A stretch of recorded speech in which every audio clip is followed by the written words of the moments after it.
의사들은 한결같이 많이 웃어야 건강하다고 합니다. 건강해야지요. 많이 웃어야 치매도 안 걸린다고 합니다. 그것도 박장대소 크게 웃으면 막 몸에서 항암 물질이 분비된대요. 근데 웃음이 어디로 다 가버렸어요. 웃읍시다. 크게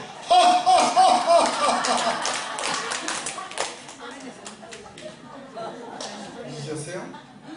많이 웃으십시오. 지금 우리나라 대통령이 미국 뉴욕에 가 있죠. 뉴욕에는 유엔본부가 있고 많은 경제 중앙이 지금 증권이 다 뉴욕에 있습니다. 뉴욕에 가면은 102층짜리 엠파이어 스테이트라는 빌딩이 있죠. 102층입니다. 그 건물에 저도 올라가 봤는데요. 마치 시애틀의 잠 오지 않는 밤 영화가 또 킹콩이라는 그 영화의 주인공이 된 것처럼 참 기분이 묘했어요. 이 102층은 빌딩은 왜 102층이냐? 미국의 청교도들이 102명이었습니다. 102명의 이름을 기념하기 위해서 102층 빌딩을 지은 거예요. 청교도들이 우리나라에 와서 유럽에서 가져온 씨를 뿌렸는데 싹이 나지 않습니다. 그래서 미국의 원주민들이 하도 안타까워서 밀을 주면서 이걸 뿌려보라고 밀을 뿌렸더니 싹이 나서 곡식을 얻었습니다. 그래서 첫 추수감사를 하나님께 드리는데요. 하나님 죄송합니다. 드리는 것이 밀밖에 없네. 그리고 감사 예배를 드리고 있는데 칠면조 앞에 쫙 지나갑니다. 그래서 그걸 잡아서 아주 맛있게 먹습니다. 미국의 조상인 청교도인데요. 미국인들은 오늘날도 자기 조상 청교도들이 하나님의 은혜에 감사해서 하나님께 추수감사 때마다 칠면조를 이렇게 잡아서 먹은 것을 기념하면서 하나님의 은혜를 기억하고 있습니다. 오늘 추석입니다. 추석은 우상을 섬기는 날이 아니라 하나님의 은혜를 기억하고 감사하는 날이 추석입니다. 공교롭게도 오늘 주일이어서 많은 사람이 다 시골에 내려가곤 했습니다만 오늘 추석날 우리는 하나님 아버지 앞에 감사 예배 드리니 얼마나 성서적인지 모르겠습니다. 부잣집에 없는 것이 있는데 형제 우애라고 합니다. 뭐가 없다고요? 여러분 이번에 언론을 통해서 재벌가들의 불성사나운 장면, 싸우는 장면을 우리는 텔레비에서 많이 봤습니다. 왜 그럴까요? 왜 돈 많은 집이 형제 우애가 없을까요? 은혜를 몰라서 그렇습니다. 따라합시다. 은혜를 몰라서 그렇습니다. 더 크게 아멘 합시다. 사람이나 짐승이나 은혜를 모르면 자유를 누릴 권리가 없습니다. 우리나라 민담 가운데 아주 유명한 민담이 있습니다. 나그네가 산길을 가는데 함정에 빠진 호랑이를 보게 되지요. 호랑이가 나그네한테 배고팠고 죽게 됐으니 좀 살려달라. 그래서 나그네가 참 여기고 호랑이를 살려줍니다. 죽으려다 살아난 호랑이가 한숨을 쉬더니 마음이 편해가지고 나그네한테 이렇게 말합니다. 내가 지금 대단히 배가 고프니 너를 좀 잡아먹어야 되겠다. 나그네가 너무 억울합니다. 24일 때 어떻게 해야 돼요? 자기를 구해주는데 잡아먹는다고 하니 너무 억울합니다. 그래서 그러면 잡아먹을 때 잡아먹을 때라도 재판이나 한번 받자. 그러자. 그리고 이 나그네와 호랑이가 재판받기 위해서 소한테 갑니다. 야, 내가 배가 고프니 나그네 잡아먹어야 되겠다. 난 너무 억울하다. 막 이러니까 소나무가 가만히 듣고 있더니 소가 가만히 듣고 있더니 사람들이 나쁘다고 호랑이 편을 들어줍니다. 사람들은 실컷 일만 시키고 나서 마지막에는 다 잡아먹더라 이거지. 그러니까 마땅히 호랑이 밥이 돼야 된다는 겁니다. 큰일 났어요. 나그네가. 이번에는 한 번 더 받아보자. 재판 받아보자. 소나무한테 갔어. 어디한테 갔어요? 소나무. 우리나라 민담에 나온 이야기요. 소나무도 가만히 들어보더니 사람이 나쁘다고 또 호랑이 편을 듭니다. 맨날 우리를 때리고 꺾고 잘라다가 땔감이나 쓰고, 그러니까 사람이 나쁘다 이거. 그 판결을 들은 나그네가 벌써 주저앉아가지고 할 말이 없어요. 난 죽었구나. 그러고 있는데 마치 그 앞에 토끼가 지나갑니다. 뭐가 지나가요? 토끼. 그래서 한 번만 더 재판을 받아보자. 그러자 토끼가 지나가니까 토끼한테 얘기하는 거죠. 토끼가 눈을 지그시 감고 들어옵니다. 그러면서 말하기를 호랑이한테, 그래 좀 전에 어떻게 하고 있었는데 그러냐. 내가 저 함정에 들어가서 빠져 있었지. 그래 그럼 현장 검증을 해보자. 뭘 해보자고요? 그럼 현장 검증하려면 어떻게 해야 돼요? 호랑이가 들어가야 현장 검증이 되는 거지요. 그래서 호랑이가 툭 들어가면서 봐, 내가 일하고 있었다. 그러니까 토끼가 판결을 내립니다. 호랑이를 내다보면서 너는 은혜를 모르니 거기서 죽어야 마땅해. 그리고 판결을 내리고 갑니다. 이 이야기는 민담이지만 정말 의미가 깊습니다. 우리 옆사람 인사합시다. 은혜를 아는 자가 됩시다. 은혜를 모르면 무슨 권리가 없다? 자유를 누릴 권리가 없습니다. 여러분, 기독교 윤리는 은총적 윤리입니다. 뭐라고요? 예를 들어 사랑으로 말씀을 드릴 것 같으면, 사랑은 귀한 것이다. 해보세요. 사랑은 귀한 것이다. 이 이야기는 철학이 됩니다. 철학. 사랑하라 이렇게 얘기하면 이건 율법이 됩니다. 하나님이 우리를 지금도 사랑하십니다. 그러면 이거는 종교요, 은혜요, 은총입니다. 아멘. 우리가 하나님 앞에 11조를 드리는 것도 하나님의 은혜와 은총에 대해서 주님 감사합니다 라는 나의 고백인 것입니다. 6살 난 어린 소년이 20센트 용돈을 받았어요.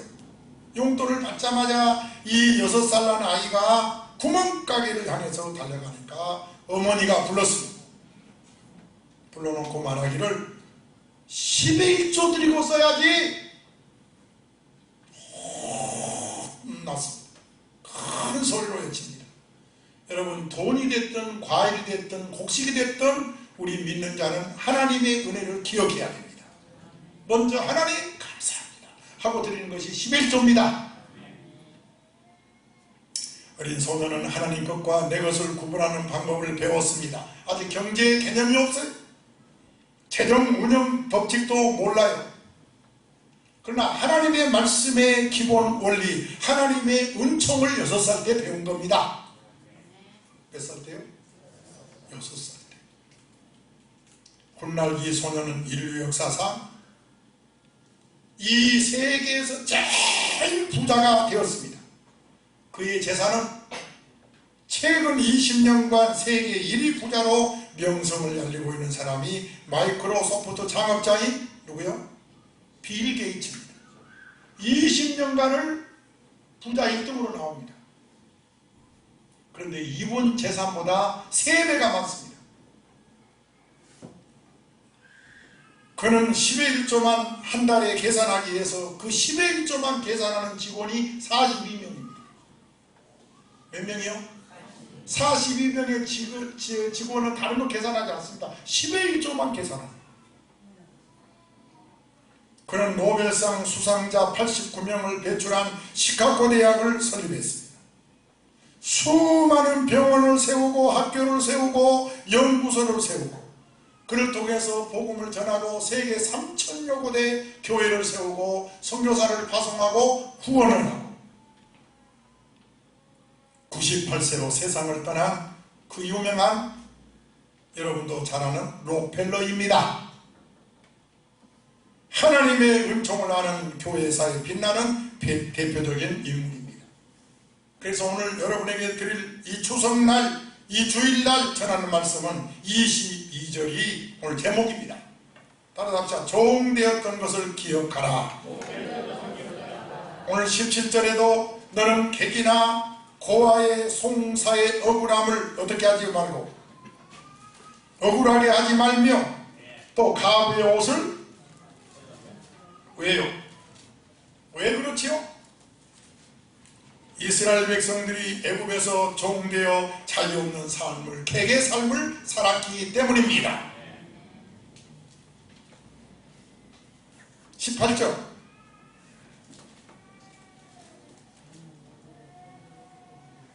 여기 뭐라고 써 있어요? 기억하라. 하나님의 은총을 기억하라. 시작. 하나님의 은총이 뭐냐? 18절에 두 가지로 나와 있습니다. 하나는 애굽에서 종 되었던 이입니다. 여러분, 종 되었던 일을 기억하라고 합니다. 그리고 하나는 거기서 나를 속량해 주셨습니다. 그 속량해 주신 은혜를 기억하라고 합니다. 우리 모두 한 음성으로 18절을 봉독합시다. 시작이요.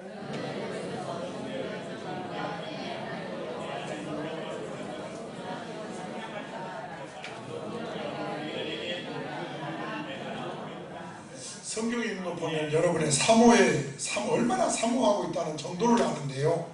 아직 송편 생각하고 집 생각하는 사람 많을 것 같아서 다시 한번 읽겠습니다. 시작이요.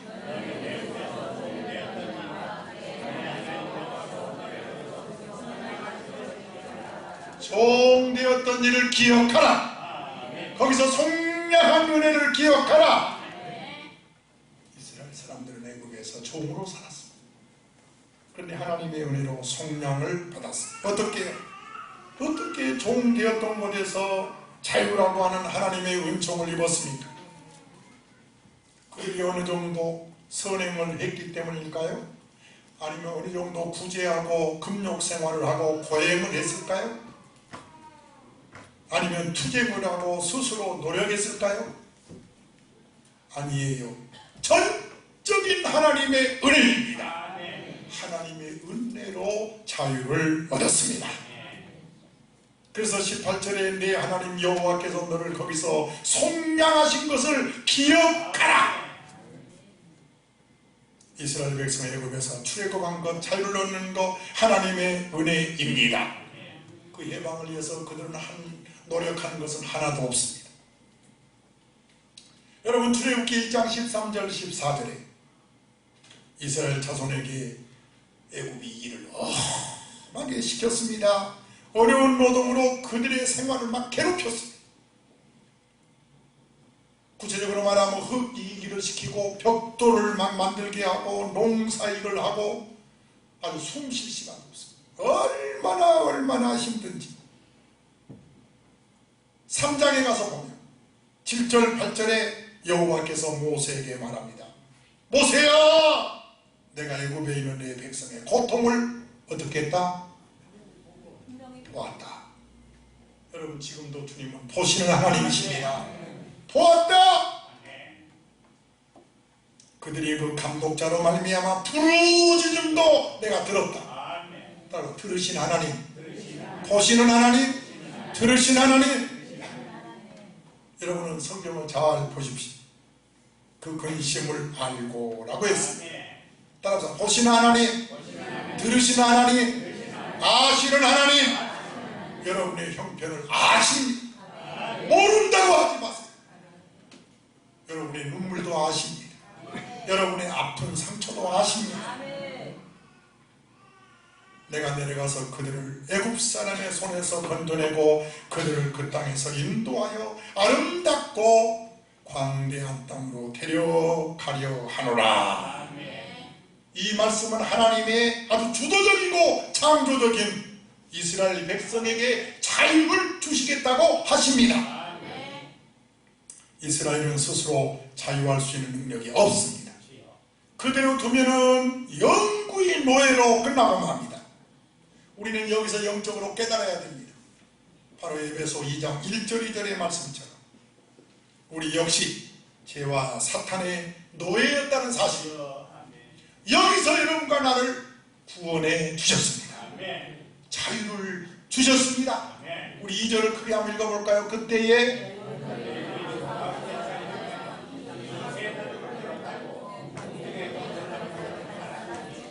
우리는 우상을 섬기고 마귀를 섬기고 무당을 섬기고 죄와 사망에 있었는데 그 허물과 죄에 죽었던 우리를 살려주셨습니다.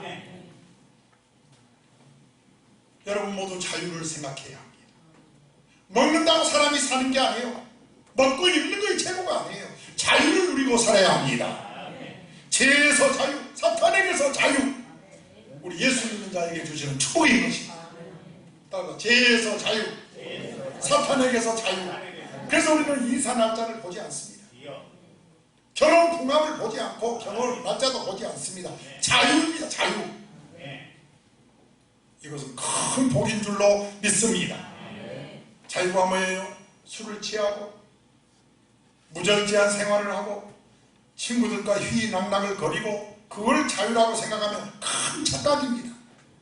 죄에서 자유가 참 자유예요. 사탄에게서 자유가 참 자유입니다. 여기서 자유로 돼야 행복한 사람입니다. 어떻게요? 죄에서 사탄에서 해방되는 방법이 어떻게요? 제2에서 자유를 얻게 하면 보혈의 능력 주의 보혈, 우리를 자유케 하는 것은 십자가의 보혈밖에 없습니다. 여호와께서는 너를 거기서 속량하신 것을 기억하라 하십니다. 여러분 지난달 10일에 있었던 일을 기억하나요? 아니면 20일 날 있었던 일을 기억하나요? 아니면 지난달 30일에 있었던 일을 기억하나요? 여기 있는 여러분 지난달에 있었던 일을 기억 못합니다. 하지만은 그게 교통사고가 났다, 아니면 아내가 유산을 했다, 아니면 자녀가 잠을 자다가 경기를 일으켰는데 성심병원의 응급실에 갔다, 이상하게도 그런 부정적인 것은 우리 뇌가 기억을 하고 있다는 겁니다. 아주 좋은 것은 다 잊어버리고 이 뇌 속에서 사라져버리고 아주 큰 충격이나 감정이 동반된 일은 이 뇌가 기억을 하고 있다. 우리 그리스도인들이 영원히 기억해야 할 것이 있습니다. 바로 예수님이 나와 여러분을 죄와 사탄에서 해방해 주신 것. 그래서 성경은 말합니다. 예수님을 깊이 생각하라. 따라합시다. 예수님을 깊이 생각하라. 요즘 전철을 타면은 사람들이 하나같이 스마트폰을 만집니다. 그래서 우리 서성자 집사님도 아침마다 출근하는 분인데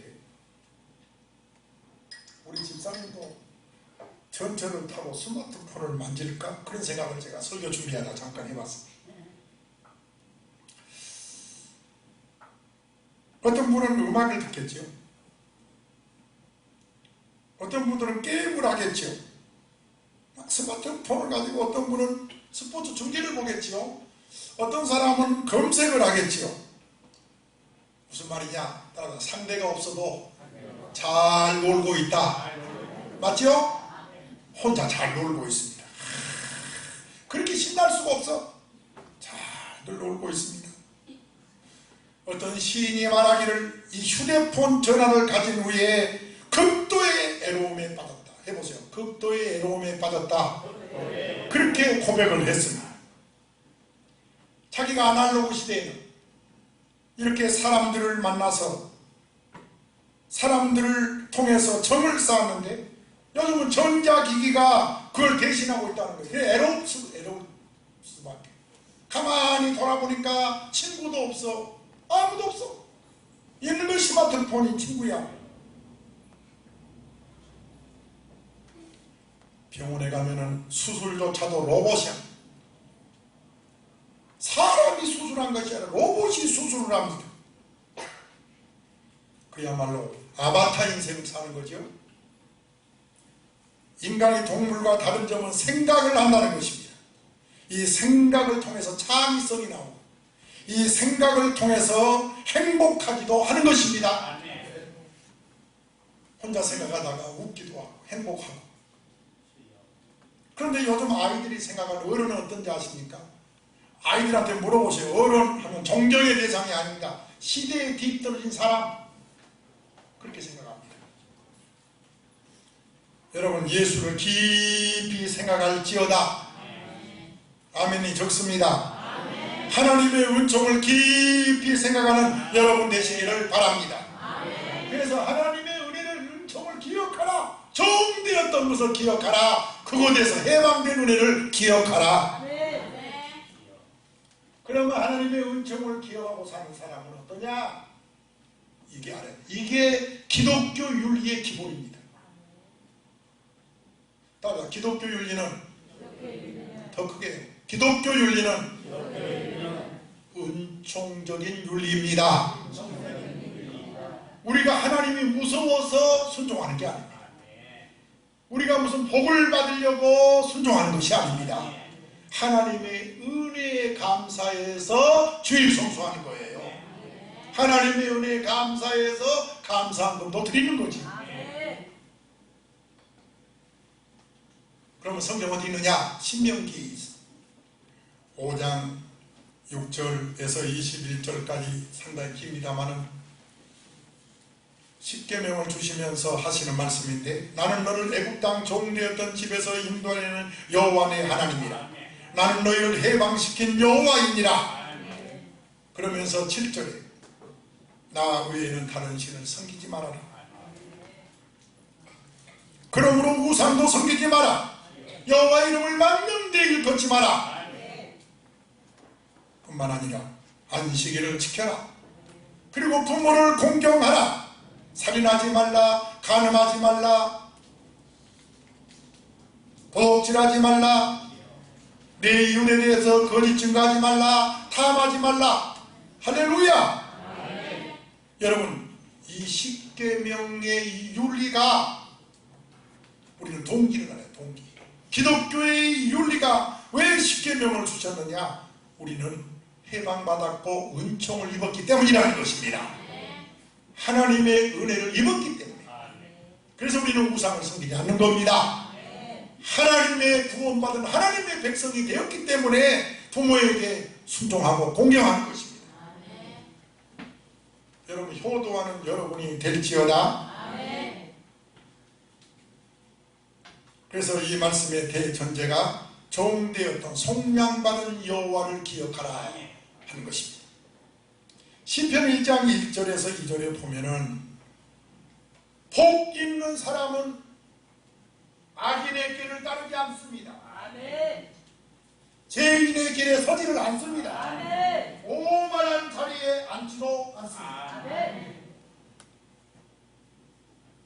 복 있는 사람은, 따라서 복 있는 사람은 자리를 잘 잡은 사람입니다. 여름 휴가나 바캉스에 바닷가나 산에 가면 음식점을 하는 것도 그렇고 캠핑을 즐기는 사람들이 제일 많이 하고 듣는 말이 뭐예요? 자리를 잘 잡으셨습니까? 입니다. 우리 인사합시다. 옆 사람은 자리를 잘 잡으셨습니까? 그래요, 안 그래요? 바닷가 가보세요. 아이고, 장모님, 집사님 자리를 참 잘 잡으셨네요. 우리 예수 믿는 사람은 자리를 잘 잡아야 됩니다. 미국 센트럴 파크 앞에 노점상이 있는데요. 그 노점상에서는 2,000원짜리 핫도그 팝니다. 그런데 1년 자리세가 얼마냐? 3억이에요. 3억. 도대체 그 자리가 얼마나 좋길래 자리세가 가게도 아니고 노점상인데 3억이라 해도 죽은 사람이 놀라지도 않고 난 그냥 놀라서 이럴 줄 알았는데 요즘은 그래도 사람들이 놀라지가 않습니다. 왜냐하면 개가 지어도 이렇게 지으니까 사람들이 다 억으로만 노니까 그래요. 그런데 3억이어도 2,000원짜리 핫도그 팔아도 자리세보다 훨씬 부자를 만드는 자리가 좋다고 말이에요. 한 번 더 인사하세요. 자리를 잘 잡으셨습니까? 하나님 앞에서 복을 받는 자들은 자리를 잘 잡은 사람들이에요. 그래서 시편 1장 3절에 그는 시작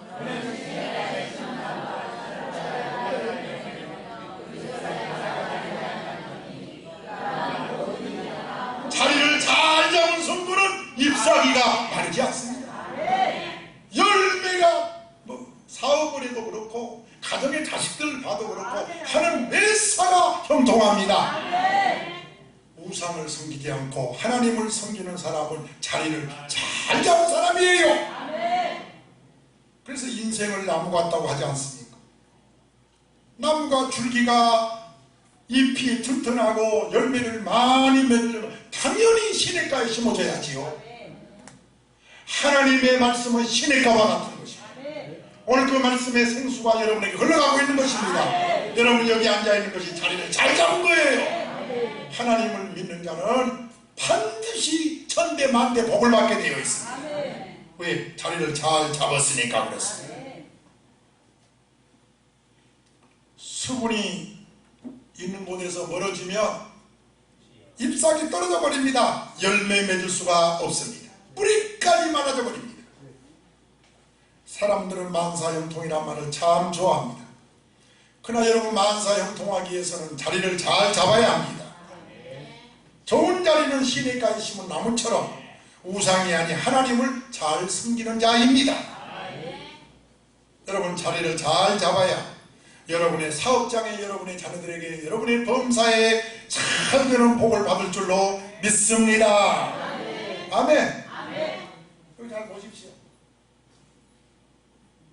은총을 기억하고 사는 사람, 하나님의 명령을 순종하는데 아까 말했죠. 이 윤리는 막 복을 받으려고 하는 것이 아니고 은혜를 받았기 때문에 자동적으로 순종하고 십계명도 지키는 것입니다. 그래서 즐거운 거죠. 신앙생활이 즐거운 겁니다. 감격해서 하시는 여러분이 될지어다. 그리고 은총을 아는 사람은 따라서 선교합니다. 그래서 여러분 모두가 한 음성으로 본문 19절에서 21절까지 읽도록 하겠습니다. 이것이 은총을 아는 사람의 생활입니다. 시작이요.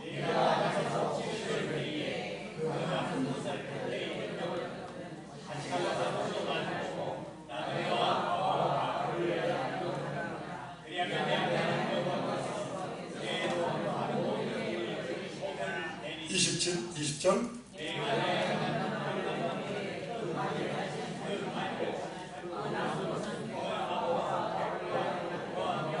21절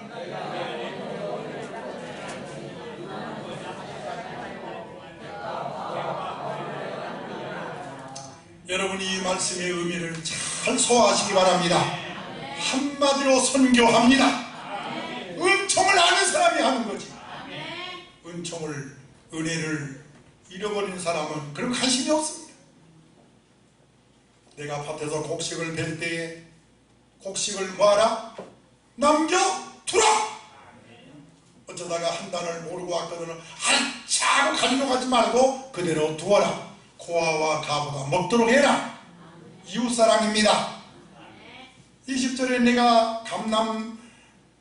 감람나무 열매를 딸 때 깨끗이 따지 마라. 우리나라도 감 딸 때 하나 남겨놓지요. 뭐 먹으라고?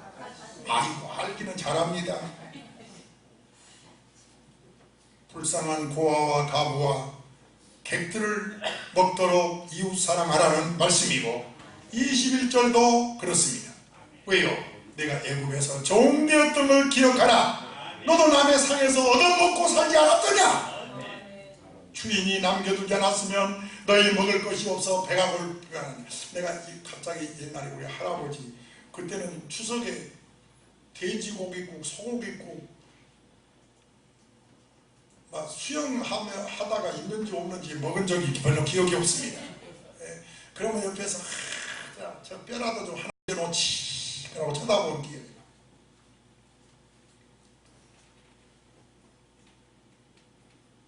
파라과이라는 나라에 열대우림에 아체족이 살고 있는데요. 이들은 곡식이나 뭐죠? 과일이라고 그러죠? 이 곡식이나 이 과일을 딸 때는 재량권을 준다고 합니다. 그런데 사냥한 고기를 나눌 때는 엄격한 규칙이 있다. 아체족 얘기입니다. 과일이나 곡식은 누구나 노력하면 안전하게 얻을 수 있다는 거죠. 그런데 사냥한 고기는 늘 잡히는 것이 아니라는 것입니다. 곡식과 열매는 수확이 확실한 편이지만 이 사냥을 통해 얻은 육류는 획득이 불확실하다는 거지요. 그러므로 이 아체족은 사냥해온 고기를 꼭 이웃과 나누어서 먹는답니다. 규칙이 그렇대요. 왜? 다음 사냥에서 내가 빈손 들고 와도 다른 사람이 사냥하는 고기를 대신 먹을 수 있으니까, 그래서 고기를 안전하게 먹을 수 있다는 겁니다. 이것은 소위 나눔의 보험 같은 것이죠. 참 아름다운 이야기입니다. 할렐루야. 우리 그리스도인들 나누는 일에, 베푸는 일에 결코 인색해서는 안 됩니다. 은혜를 받을수록 하나님의 은혜를 기억해야 됩니다. 나를 위해서 사랑해주고 키워주는 부모의 은혜를 기억해야 됩니다. 형제들, 나를 사랑하고 돌보는 형제가 있으면, 또 나를 위해 기도하는 주의 종이 있으면 우리는 은혜를 기억해야 됩니다. 디모데전서 6장 18절에 시작이요.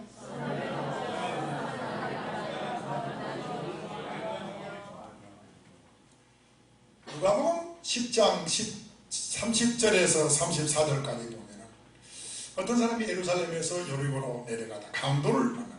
마치 제사장이 지나가는데 보고도 피해갑니다. 이번에는 레인도 그렇게 피해갑니다. 33절에 사마리아 사람은 그걸 보고 불쌍히 여깁니다. 그리고 포도 기름 이런 꺼내서 발라주고 치료해줍니다. 거기서 끝나지 않습니다. 자기 짐승에 태워가지고 주막으로 가서 끝까지 돌봐줍니다. 중요한 것은 37절입니다. 시작이요.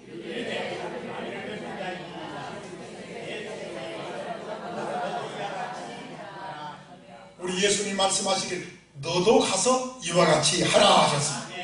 예수님 말씀이 이 사마리아 사람이 정성을 다하고 물질을 다하고 시간을 다해서 돌본 것처럼 이웃 사람을 너희도 그렇게 하라. 왜냐? 우리가 은총을 입었기 때문입니다. 마지막 결론은, 나는 이 결론이 너무 행복합니다. 바로 19절 끝에 있는 말씀입니다. 다 같이 읽어볼까요? 그리하면, 시작. 내 손으로 하는 모든 일에 복을 내리시리라. 하나님의 은총을 기억하고 사랑을 실천하면 어떻게 되느냐? 복을 받습니다. 저를 보세요. 이 19절 끝에 있는 말씀, 여호와께로부터 복을 받습니다. 히브리 11장 6절에 우리 하나님은 어떤 분이냐? 우리 하나님은 상을 주시고 복을 주시는 분이십니다. 아멘. 우리 주님은 마태복음 10장 42절에 내가 진정으로 너희에게 말한다. 이 작은 사람 가운데 하나에게 내 제자라고 해서 냉수 한 것이라도 주는 사람은 절대로 자기가 받을 상을 잊지 않을 것이다. 여러분, 상을 받습니다. 여러분 모두 상 받으시기를 축원합니다. 기도와 선교와 선행의 행위는 하나님 앞에 상달돼서 하나님이 결코 잊지 아니하고 상을 주신다고 사도행전 10장 4절에 말씀하고 있습니다. 다 같이 읽읍시다. 시작.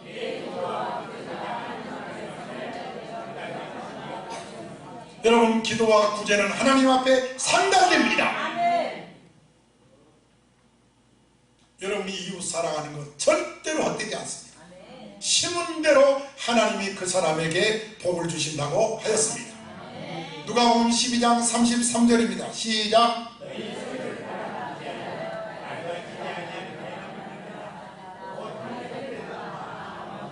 보물이니 거기는 도둑이 가까이 한 일이 없고 좀도 먹는 일이 없느니라.